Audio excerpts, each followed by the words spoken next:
This is Scott Bauer with Prosper Trading Academy and your CBOVol 411.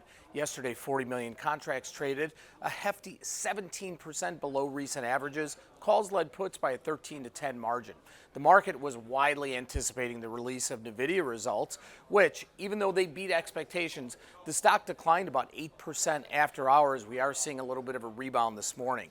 SPX traded just under 3 million contracts, about 1.25 to 1 put call, and implied vol ticking up slightly from its week's long lows. VIX spot rallied quite a bit yesterday, closed at 1711. Overall VIX option volume was light, about 50% of average daily volume. Calls led puts by about a 2 to 1 margin. The September 20 calls and the September 15 puts, very heavy activity. Now back to NVIDIA.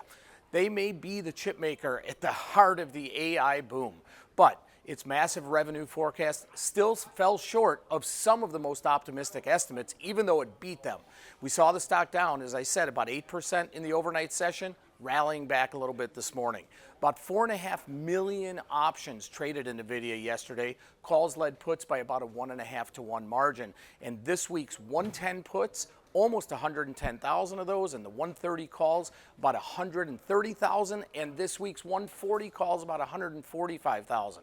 One stock we rarely mention, PDD, Pinduoduo, that traded 5 times average daily volume. The stock is now trading at a 52-week low.